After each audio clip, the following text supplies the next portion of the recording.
alam eh. Ha? Sayang. Hoy! Anong ginagawa mo rito? Nakikinig ka, no? Ha? Ano ba? Ba't ka nandito? Naniniktik ka? Sabihin mo ano? Magsalita ka, magsalita ka. Hindi. Anong hindi? Hindi ako nakikinig sa inyo. Oh, anong ginagawa mo dyan? Nandito lang ako para kumuha ng tubig. Ano ng tubig? Tubig? Pampalusot ko pa? Ano tingin mo sa amin? Tanga? Hindi mo, ikaw ang pinag-uusapan namin, no? Sino ka ba? Sikat ka? Sikat pala to. Ikaw ang pinag-uusapan, kapal mo ka mo. Ang ginagawa mo dito? Wala akong intensyon makinig sa inyo. Oh? Iinom lang ako ng tubig.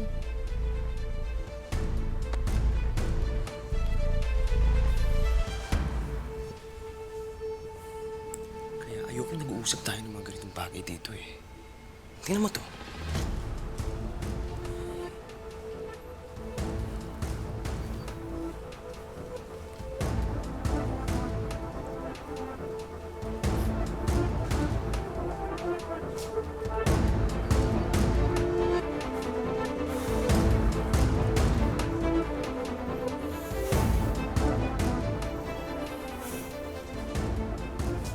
Nay, may narinig kaya yun? Wala naman siguro. Pero kailangan mag-alerto na tayo, ha? Walang dapat makarinig sa pinag-uusapan natin. Lalo na yan.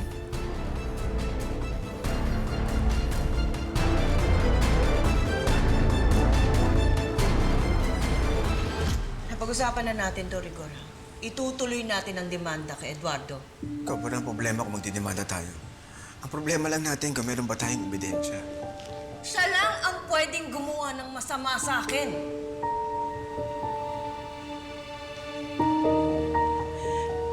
Lagi niya ako pinagbibintangan na ako ang pumatay sa buong pamilya niya.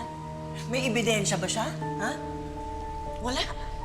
Pero yun ang lagi niya sinasabi. Yun ang pinagkakalat niya sa buong Tierra Vedra. At gusto niyang gumante. Tapos ito ang nangyari kay Albert. Siya lang ang pwedeng gumawa nito sa akin.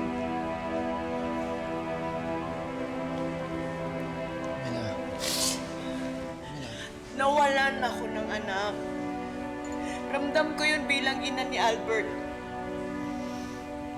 Mila, that's enough. Tama na yan. Malulungkot si Daddy kung nakikita ka niya nahihirapan ng ganyan. Joel, mahirap talaga. At gagaan lang ang loob ko. Kapag naipaghiganti ko na ang dati mo kay Eduardo.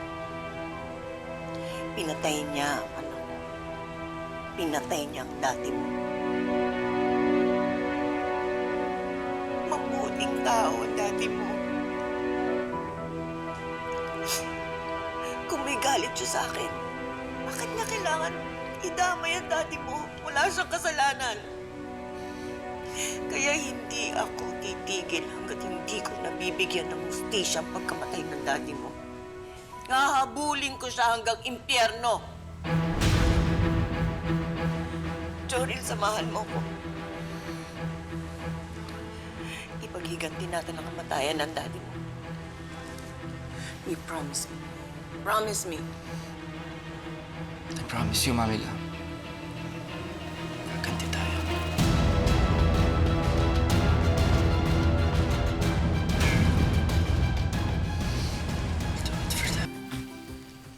Yung daddy rin ba ni Jorel may death threat?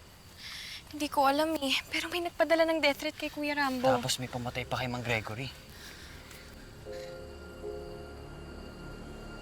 Yun na nga eh. Yun ang akala namin na baka yung pumatay kay tatay, yun din yung nagpadala ng death threat kay Kuya. Nasaan yung death threat? Na kay Kuya. Pero bakit mo natanong? Meron kasing tinatawag na forensic science of handwriting. Pwede mong malaman kung kanino sulat yun. Ay, pero mahirap naman malaman kung sino yun eh. Malay mo. Nasa tabi-tabi niyo lang pala yung may kagagawan ng pagkamatay ni Mang Gregory. Nakakasama niyo pala.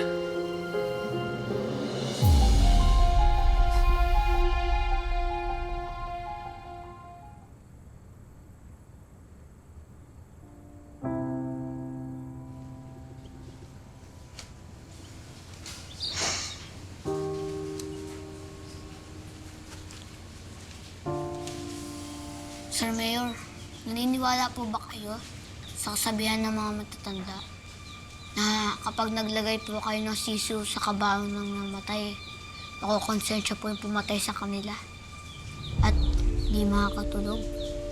At para mabigyan siya ng hustisya.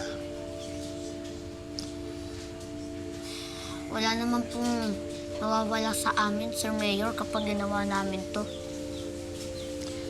Rambo, kung totoo yan, di sana marami nang nabigyan ng hustisya ang pagkamatay. Pagkamatay po ni Tatay at ni Sir Albert, kailangan ng hustisya. Sa totoo lang, ayoko sanang isipin pero malakas ang kutob ko na may kinalaman ng pagkamatay nila sa isa't isa. Ako nga din po, Sir Mayor eh. Pero, paano po yun konektado?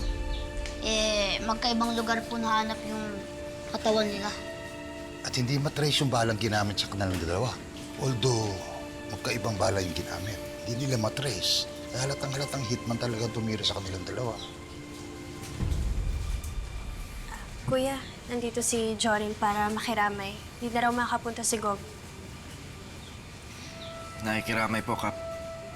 Salamat sa pagkakaramay mo, Yoril.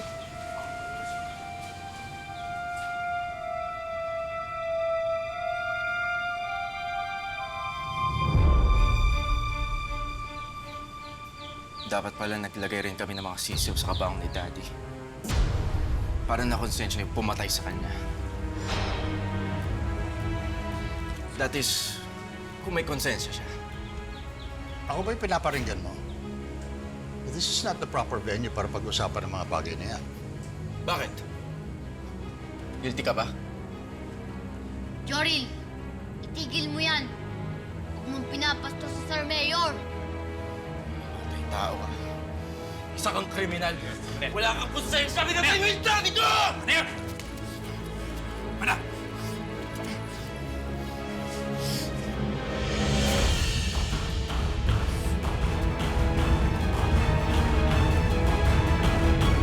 Hindi ka mabulatay sa daddy ko! Manasabi ang problema ko! Tama na! Julio! Kalma lang. Hayaan mo siya. Tawan mo ako sabi! Yoril, please, umalis ka na! Sige na. Jorin, tama na. Sir Eduardo, pasensya na po. Labas! Kuya.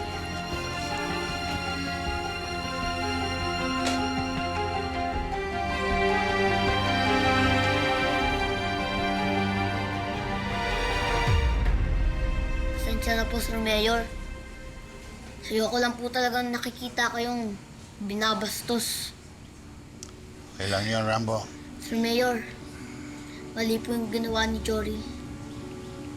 Hindi naman ako balat sibuyas eh. Mahirap talaga mawalan ng mahal sa buhay.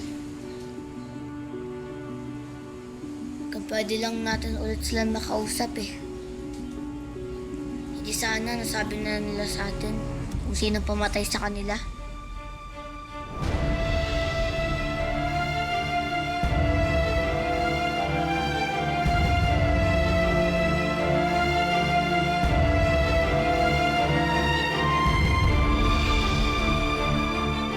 Sabi niya, kilala niya daw totoo kong tatay. Kamamatay lang ng tatay mo! Gusto mo na siyang kalimutan? Wala kang utang na loob eh! Gusto mo kalimutan tatay mo? Ito! Tapon mo lahat ng gamit ng tatay mo! Magandang umaga po, Mayor. Pwede po ba kayo sumama sa amin sa presinto? Meron ba kayong warrant of arrest? Hindi naman namin siya arrestuhin. May gusto lang kami malaman sa kanya. Easy way out sa kanya pag pinapatay ko siya. Ang gusto ko sa kanya, yung magdudusa muna siya. Yung to-torturing muna siya. Hindi kita titigilan, Eduardo. Rambo, Gob, magandang araw po. pwede ba makita tong cat mo?